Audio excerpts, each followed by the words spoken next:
मुफ्ती तारिक मसूद के बयानात के लिए मुफ्ती साहब के ऑफिशियल चैनल मुफ्ती तारिक मसूद स्पीचेस को सब्सक्राइब करें। नबी सल्लल्लाहु अलैहि वसल्लम का इरशाद है कि तुम उस वक्त तक मोमिन नहीं हो सकते जब तक आपस में मोहब्बत ना करो। आपस में बुग़्ज़, कीना, नफ़रतें, ये चीज़ें इंसान को जन्नत से दूर कर देती है।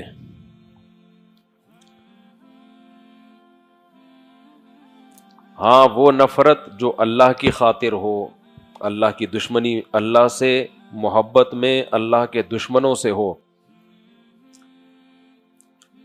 वो नफ़रत नुकसानदेह नहीं है, बल्कि वो और तरक्की का ज़रिया है। लेकिन एक नफ़रत वो है जो गलत फहमियों की बेस पे होती है, बदगुमानियों की बुनियाद पे होती है, हसद की बुनियाद पे होती है।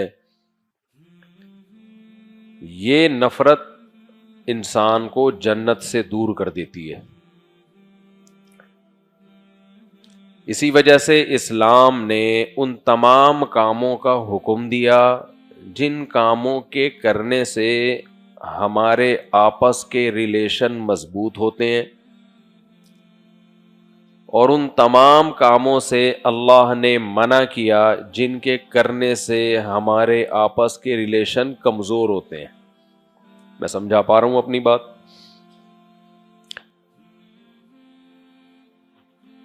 कुछ काम ऐसे हैं जिनको जब किया जाए तो आपस के रिलेशन क्या हो जाते हैं? मजबूत। और कुछ काम ऐसे हैं जिनको जब किया जाए तो आपस के जो मजबूत रिलेशन भी हैं वो भी टूट जाते हैं।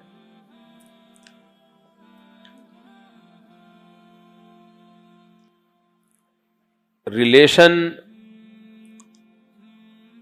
चाहे अल्लाह से हो, अल्लाह के रसूल से हो, या आम मोमिनीन से हो, या अपने रिश्तेदारों से हो, उन सब के टूटने की वजह भी एक ही है और जुड़ने की वजह भी एक ही है।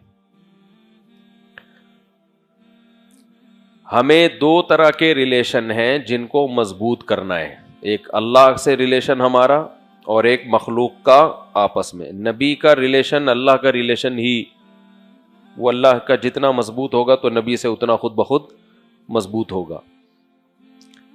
तो इसलिए दो चीज़ों को जिक्र किया जाता है, हुकूकुल्लाह और हुकूकुल इबाद। तो अल्लाह से रिलेशन मजबूत करने के लिए जो एल्फी इस्तेमाल होती है, वही एल्फी मखलूक के रिलेशन को भी आपस में जोड़ती है। और जो काम मखलूक के रिलेशन को तोड़ते हैं आपस में, वही काम अल्लाह और मखलूक के रिलेशन को भी तोड़ते हैं। कौन कौन से काम हैं जिनके करने से रिलेशन मजबूत होते हैं और जिनके करने से रिलेशन टूटते हैं, मैं थोड़ा सा आज उन पर बात करूंगा। तो हम सब पहले से नीयत कर लें कि इन कामों पे, इन बातों पर इंशाअल्लाह अमल करेंगे। अच्छा, ये जो रिलेशन मजबूत करने का हुक्म दिया जा रहा है, ये भी अल्लाह के लिए। अगर आप आपस के रिलेशन को मजबूत करते हैं अपने किसी दुनिया के फायदे में, तो वो पायदार मजबूती नहीं होगी, बल्कि बाज दफा आप रिलेशन मजबूत कर रहे होते हैं, हकीकत में वो कमजोर हो रहा होता है। आजकल ज्यादातर इसी तरह मार्केट में चल रहा है। खास तौर पे रिश्तेदारों में जब आप अच्छा सलूक करते हैं तो वो अच्छा सलूक आपस में जोड़ के बजाय ऐसी नफरतें पैदा करता है कि मशवरा दिया जाता है कि ये सलूक ना करते तो ज्यादा अच्छा था। क्योंकि आपने जहन में एक दिमाग बना लिया होता है कि मैं इसके साथ ऐसा करूंगा तो ये जवाब में मेरे साथ ऐसा करेगा, मैं यूं करूंगा तो ये भी यूं करेगा। जब वो करता नहीं है तो आपको गुस्सा आता है कि हम तो ये कर रहे हैं और जवाब में ये हो रहा है हमारे साथ।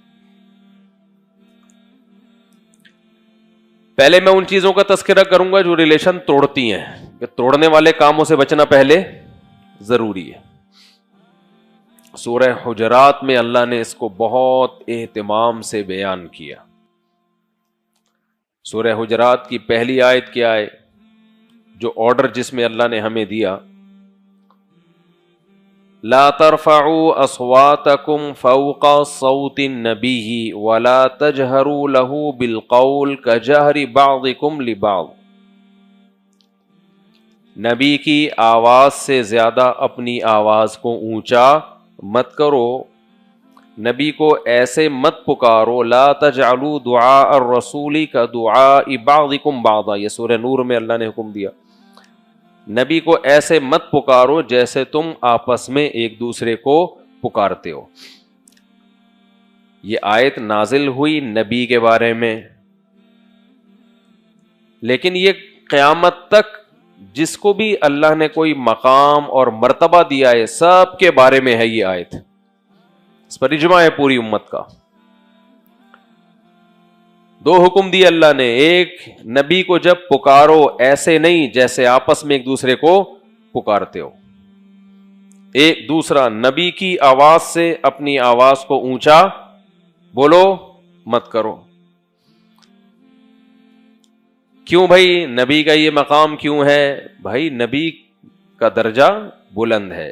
جب صحابہ نبی کی محفل میں بیٹھے تھے یا بیٹھتے تھے تو ان میں نبی صلی اللہ علیہ وسلم کی حیثیت استاذ کی تھی، معلم کی تھی، بڑے کی حیثیت تھی۔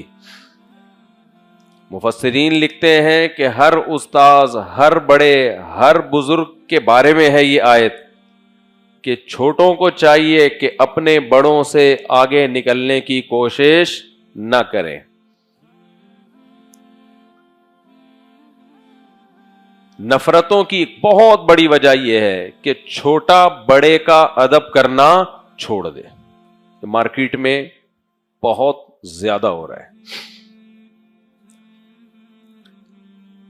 میں بار بار کہتا ہوں نا، ہیومن رائٹس، ویمن رائٹس، گوروں نے ایک وہ بنایا ہوا ہے رائٹس کے نام پہ، ایک ڈرامہ بنایا ہوا ہے کہ انسانوں کے حقوق اور خواتین کے حقوق،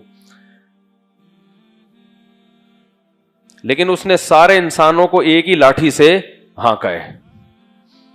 چھوٹے بڑے کی کوئی تمیز، ادب گورے کی ڈکشنری میں ان کے ہاں نہیں ہے، کوئی اس کی ڈیٹیل نہیں ہے۔ ہمیں قرآن میں تفصیل ملتی ہے، جیسے میں نے یہ آیت پڑھی، اس کے علاوہ بھی آیتیں ہیں